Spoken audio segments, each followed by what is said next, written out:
The debate over whether piracy affects the sales of copyrighted materials, such as books, games, and movies, has been the subject of much controversy over the last few decades. The rise of peer-to-peer file sharing enabling users to freely share content without much supervision, and the subsequent governmental lobbying by organizations like movie publishers to clamp down on sites that provide such services have also turned it into a matter of legislative importance.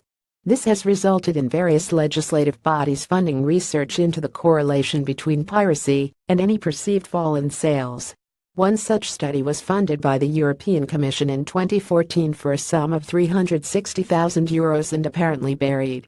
Icaris, an economic research firm based in the Netherlands, was hired by the European Commission to conduct a study on the effect of piracy of sales for several months, whose findings eventually concluded in general, the results do not show robust statistical evidence of displacement of sales by online copyright infringements. That does not necessarily mean that piracy has no effect, but only that the statistical analysis does not prove with sufficient reliability that there is an effect. In fact, the study suggested that piracy may actually boost the sales of games, and that the release of major blockbuster films was the only instance where a negative correlation between piracy and sales was found. The full length of the 304-page report that contains these and other findings was, however, not published by the EU, and was only recently released after a member of the European Parliament, Julia Reda, obtained a copy and published it on her personal blog.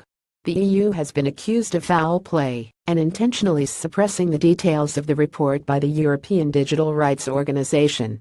The Privacy and Data Protection Watchdog refers to an academic paper published by European Commission officials that selectively pertains to the correlation found by the Icaris report with regard to film sales, but disregards the rest of its findings, raising questions about the EU's veracity in tackling the issue of piracy. Source: Julia Reda, European Digital Rights via Gizmodo.